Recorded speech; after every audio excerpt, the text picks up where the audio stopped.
और टिप्पणी करते हुए कहा था कि यदि इसी प्रकार से धर्म परिवर्तन होता रहा तो एक दिन जो बहुसंख्यक आबादी है वो अल्पसंख्यक बन जाएगी। सुप्रीम कोर्ट ने इस जो स्टेटमेंट है इसको हटा दिया है और इसको करेक्ट करते हुए बोला है कि आप हाई कोर्ट को आदेश दिया कि आप इस प्रकार से कोई भी टिप्पणी नहीं कर। आज हम आपको ईसाइयों के लिए बहुत बड़ी खुशखबरी सुनाने के लिए जा रहे हैं, क्योंकि कैसे सुप्रीम कोर्ट से बहुत बड़ा ऐतिहासिक फैसला आ चुका है। जब आप उस वीडियो को देखोगे तो आप सभी हैरान हो जाओगे, इसलिए आप सभी उस वीडियो को पूरा जरूर देखें। आप सभी उस वीडियो को देख सकते हैं। अब इस पूरे मामले को समझते हैं और साथ ही साथ देखते हैं कि ये जो धर्म परिवर्तन का मामला है आखिर क्या है। देखिए, इस टाइम जो है देश में यदि बात की जाए तो हर एक क्षेत्र में कहीं ना कहीं आपको धर्म परिवर्तन की चीजें देखने को मिलेंगी। कुछ लोग स्वतः कन्वर्ट होते हैं, कुछ लोगों को जबरदस्ती कन्वर्ट कर दिया जाता है, कुछ ऐसे होते हैं जो यदि किसी से निकाह कर रहे हैं तो उनको शादी के लिए कन्वर्ट होना पड़ता है। तो इस तरीके की चीजें हम देखते हैं। चलिए, ये तो एक मुद्दा रहा। लेकिन यदि किसी को 250-300 लोगों को एक साथ जाकर के उनका सामूहिक धर्म परिवर्तन करवाया जा रहा है, जो कि पूरी तरीके से इलीगल, एक तरीके से आप कह सकते हो, आप धर्म का अपने प्रचार कर सकते हो, प्रसार कर सकते हो, आपको मौलिक अधिकार है, अपने धर्म के बारे में बता सकते हो, लेकिन आप अपने धर्म को लेकर के किसी को जबरदस्ती अगर आप जाओ कि आपको ये परिवर्तित करना, तो आप ऐसा उसके साथ नहीं कर सकते हो, जो कि पूरी तरीके से खिलाफ है। अभी आप देखिए, आपने जोशुआ अभियान के बारे में सुना होगा, जहां पर पूरे के पूरे गांव को कन्वर्ट किया जा रहा था ईसाईयत में, उनको क्रिश्चियन बनवाया जा रहा था। ठीक है, चलिए एक बात मैं आपको और क्लियर करूं कि इस टाइम ना बहुत ज्यादा तेजी से क्रिश्चियनिटी बढ़ रही है, कन्वर्ट क्रिश्चियनिटी में लोगों को किया जा रहा है, लेकिन ये इतना छुप कर, इतना दबे पांव किया जा रहा है कि हमें इसके बारे में पता नहीं चल रहा है।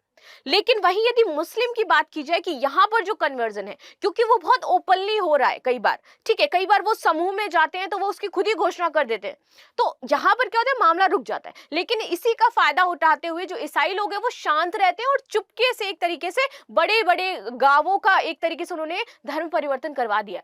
आप देखिए, नॉर्थ ईस्ट के जितने भी स्टेट है उनको देखिए कि त्रिपुरा में पहले कितने आपके ईसाई थे, मणिपुर में कितने थे, मिजोरम में कितने थे, आंध्र प्रदेश में कितने, सॉरी अरुणाचल प्रदेश में कितने थे। अब वहां पर जो आप देखिए कि ईसाई वो पॉपुलेशन है वो 80% से 90% तक हो चुकी है। क्या आपको पता है? आप जाकर के डेटा उठाना और ईस्ट जो जितने भी आपके पूर्वोत्तर के राज्य हैं उनके बारे में पढ़ना, और आप पाओगे कि वहां की जो मोस्टली पॉपुलेशन है वो अब ईसाई बन चुकी है, कन्वर्ट हो चुकी है। लेकिन ये धीरे धीरे किया जा रहा है, तो हमें इसके बारे में पता नहीं चलता है। चलिए आ जाते हैं अपने टॉपिक पर, देखेंगे। मेरा नाम है प्राची मिश्रा और संस्कृति आईएएस के इस प्लेटफॉर्म पर आप सभी का स्वागत है। Supreme Court expunges Allahabad High Court remark on religious conversion grants bail to accused. हाल ही में सुप्रीम कोर्ट ने इलाहाबाद हाई कोर्ट की धर्म परिवर्तन की जो टिप्पणी है उसको हटा दिया है। इलाहाबाद हाईकोर्ट ने एक टिप्पणी की थी, जैसा मैंने आपको बताया कि अगर धार्मिक आयोजनों जहां धर्मांतर होता है को नहीं रोका गया तो देश की जो बहुसंख्यक आबादी है, यानी कि हिंदुओं की बात की जा रही थी यहाँ पर, वो अल्पसंख्यक एक दिन बन जाएगी। मामला क्या था, चलिए ये समझ लेते हैं। मामला ये था कि कौशल नामक व्यक्ति थे, इनके खिलाफ उत्तर प्रदेश विधि विरुद्ध मामला दर्ज किया गया था। ये धर्म संपरिवर्तन प्रतिषेध अधिनियम और भारतीय दंड संहिता की धारा 365 के तहत दर्ज किया गया था। अब आपकी धारा 365 कहती क्या है? ये कहती है कि भाई किसी व्यक्ति को गुप्त रूप से और गलत तरीके से बंधक बनाने के इरादे से उसका अपहरण करना है। ठीक है, तो ये यहाँ पर कहा गया था और इसके तहत जो मुकदमा है वो किया गया था। सुप्रीम कोर्ट ने आरोपी को यह कहते हुए रिहा कर दिया, और उन्होंने इनको बाकायदा रिहा करते हुए कहा कि वह 21 मई 2023 से हिरासत में है और आरोप 19 जुलाई 2023 को दाखिल किया गया। ठीक है, और जबकि वो आपकी हिरासत में कब से है? 21 मई से है, और आरोपित कब सिद्ध हुए? 19 जुलाई को। ठीक है, तो इस वजह से आपको इन्हें क्या करना होगा? अब रिहा करना होगा। आगे आते हैं, सुप्रीम कोर्ट ने आखिर कहा क्या है। मुख्य न्यायाधीश है डीवाई चंद्रचूड़ जी और न्यायमूर्ति है मनोज मिश्रा जी की पीठ ने इसकी सुनवाई करते हुए कहा कि हम स्पष्ट करते हैं कि हाईकोर्ट द्वारा दी गई सामान्य टिप्पणियों का वर्तमान मामले के तथ्यों पर कोई असर नहीं है और इसीलिए मामले के निपटारे के लिए उनकी आवश्यकता भी नहीं थी। इसीलिए इस टिप्पणी का हवाला हाईकोर्ट या किसी अन्य अदालतों में किसी अन्य मामले की कार्यवाही में नहीं दिया जाएगा। यदि आपको पता हो कि यदि कोई हाईकोर्ट एक स्टेटमेंट दे देता है किसी चीज को लेकर के, तो अन्य हाईकोर्ट उसके बिहाफ पर फिर फैसला सुनाने लगते हैं। अगर सुप्रीम कोर्ट ने कोई एक जजमेंट दिया है, बेंचमार्क उनका कोई एक आया है, तो वो फिर सभी के लिए सेट हो जाता है। सभी न्यायालय उसी बेंचमार्क का यूज करके आगे सुनवाई करते हैं। हाई कोर्ट ने दिया है तो उसके जो निम्न अदालतें हैं उसका यूज करेंगी। ठीक है, तो यहाँ पर ये बोला गया कि भाई इन्होंने जो स्टेटमेंट दिया है, अब अन्य अदालतें उनका यूज करके कोई भी फैसला नहीं सुनाएंगी। ये हम अभी नल एंड वॉइड करते हैं इनकी कही गई बात को। आगे आ जाते हैं, इलाहाबाद उच्च न्यायालय की सुनवाई में क्या हुआ था। देखिए, इससे पहले आप देखोगे कि 2 जुलाई को हाईकोर्ट ने जमानत याचिका पर सुनवाई करते हुए कहा था कि आवेदक उत्तर प्रदेश के हमीरपुर से लोगों का क्या कर रहे हैं, धर्मांतरण कर रहे हैं। ये मामला आपका उत्तर प्रदेश का ही था। ठीक है, और धर्मांतरण के लिए उन्हें दिल्ली ले जाते हैं और दिल्ली में समागम करवाते हैं और फिर वहां पर उनको क्या कर देते हैं, परिवर्तित करते हैं। तो ये पूरा प्रोसेस वो फॉलो करते थे। वो यूपी से लाते थे, ठीक है, फिर उसके बाद उनको एक जगह पर पहले उनको पूरा एक, जैसे आप देखते हो नहीं कि बहुत बड़े बड़े क्या होते हैं, सेमिनार्स होते हैं, तो सेमिनार्स में बैठालते थे। फिर उसके बाद दिल्ली ले जाकर क्या कर देते थे, उनका धर्म परिवर्तन करवा देते थे। हाईकोर्ट ने कहा कि अगर इस प्रक्रिया को चलने दिया गया तो क्या हो जाएगा, बहुसंख्यक आबादी अल्पसंख्यक हो जाएगी। और ऐसा कहते हुए उन्होंने आरोपी को जमानत देने से इनकार कर दिया और इस तरह का धर्मांतरण संविधान के विरुद्ध है, ऐसा कहा गया है। चलिए आगे आ जाते हैं।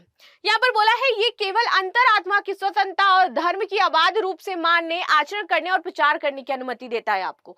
इसमें आगे कहा गया है कि यह इस बात न्यायालय के संज्ञान में कई मामलों में आई है कि अनुसूचित जाति, अनुसूचित जनजाति, आर्थिक रूप से गरीब व्यक्तियों सहित अन्य जो जातियां हैं, इन लोगों को ईसाई धर्म में धर्मांतरित करने की कोशिश अवैध गतिविधि पूरे उत्तर प्रदेश में बड़े पैमाने से की जा रही है। तो जैसे मैंने बताया था कि ईसाईयत इस टाइम बहुत ज्यादा तेज है और यहाँ पर लोगों को बहुत जल्दी किस में कन्वर्ट किया जा रहा है, ईसाई में कन्वर्ट किया जा रहा है। बहुत सारे लोग हैं जो आप देखोगे जो जेन्युइनली ईसाई हैं, जिन्होंने बैप्टिज्म अपना लिया है, लेकिन वो फॉलो क्या करते हैं, दुनिया को दिखाते हैं कि वो हिंदू है, लेकिन जनरली वो क्या है, एक ईसाई है। और ईसाई में लोग परिवर्तित क्यों हो रहे हैं, इसका रीजन मैं आपको बताती हूँ। क्योंकि वो लोग क्या करते हैं, पैसे देते हैं। वो कहते हैं कि अगर आप इसमें कन्वर्ट होगे तो हम आपको कुछ एक साथ अमाउंट देंगे, फिर आपके बच्चों की पढ़ाई का जो खर्च है वो देंगे, प्लस कुछ महीना आपको देते रहेंगे। तो जो कुछ गरीब लोग हैं, जो अनुसूचित जाति से आते हैं, ये सारी चीजें, तो उनको इसमें आसानी से कन्वर्ट कर दिया जाता है क्योंकि उनको पैसे की आवश्यकता होती है। ठीक है, चलो आगे आ जाते हैं। संविधान सभा और अदालतों ने धार्मिक स्वतंत्रता की व्याख्या कैसे की है, ये समझ लेते हैं। इसके लिए हमारे पास है आर्टिकल 25(1). ये कहता है कि सभी व्यक्ति अंतरात्मा की स्वतंत्रता और धर्म को स्वतंत्र रूप से मानने, ये हमारी मर्जी है, हम किसी भी धर्म को स्वतंत्र रूप से मान सकते हैं। आज मैं हिंदू हूं, मेरा मन करे कि कल को मुझे क्या बनना है, पारसी बनना है, मैं जाकर के यहूदियों में जाकर के चली जाऊं, मेरी मर्जी है कि मैं बन जाऊंगी जाकर के। या मैं कल को कहूं कि मुझे ये सारे धर्म छोड़ देने हैं और मुझे जाकर के क्या करना है, ईसाई बनना है। ठीक है, तो ये मेरी विश होनी चाहिए कि अगर मैं चाहती हूँ तो मेरे पास ये अधिकार है कि मैं बन सकती हूँ। आप सभी इस वीडियो को भी छोड़ के ना जाए, आप सभी इस वीडियो को पूरा जरूर देखें। जैसा कि आप सभी जानते भी होंगे कैसे कुछ मसीह विरोधी हमारे प्रभु यीशु मसीह के लोगों को बहुत सताते हैं और भारत का संविधान एक व्यक्ति को अपने धर्म का प्रचार करने, उसका प्रसार करने का पूरी इजाजत देता है। लेकिन कुछ मसीह विरोधी ऐसे हैं जो कि चर्च पर अटैक करते हैं, मसीही लोगों को मारते और कूटते हैं। लेकिन परमेश्वर का वचन हमें बताता है हमें मसीही विरोधियों के लिए प्रार्थना करनी है। और आप सभी बजरंग दल के लोगों से डरे नहीं, लेकिन परमेश्वर का वचन हमसे कहता है क्योंकि परमेश्वर में डर की नहीं लेकिन सामर्थ की आत्मा दी है। अगर आज आप यीशु मसीह पर भरोसा करते हैं और यीशु मसीह पर विश्वास करने की वजह से आपके जीवन में आज सताव है, दुख है, परेशानी है, तो आपके जीवन का वो दुख और सताव परमेश्वर का वचन हमें बताता है कि वो एक बड़े आनंद को लेकर आएगा। क्योंकि अय्यूब के जीवन के बारे में आप सभी जानते होंगे कैसे अय्यूब के जीवन में बहुत बड़ी समस्या आई, लेकिन परमेश्वर ने अय्यूब को दुगना लौटाया। उसी प्रकार परमेश्वर का वचन कहता है जिस किसी ने मेरे लिए अपने प्राण को दे दिया है उसको मैं 100 गुना दूंगा। जब आप परमेश्वर के लिए दुख को सहते हैं, इसका मतलब ये है आप अपने प्राण को दे रहे हैं। और परमेश्वर का वचन में बताता है जो कोई अपना क्रूस उठाकर मेरे पीछे हो लेगा अनंत जीवन का वो अधिकारी बनेगा। क्योंकि मार्ग, सत्य और जीवन हमारा प्रभु यीशु मसीह है। हमारे प्रभु यीशु मसीह के बिना कोई भी परमेश्वर तक तक नहीं पहुंच सकता है। आप सभी इस वीडियो को देखकर क्या कहेंगे आप हमें कमेंट में जरूर बताएं और आप सभी इस वीडियो को एक लाइक कर दे और विश्वास से कमेंट में आमीन लिखें, क्योंकि आप सभी की सहमति के द्वारा मसीह विरोधियों का जीवन भी एक दिन बचाया जाएगा, क्योंकि हमारा यीशु मसीह इस जगत में धर्मियों को बचाने के लिए नहीं बल्कि पापियों का उद्धार करने के लिए आया है। परमेश्वर आपको आशीष दे।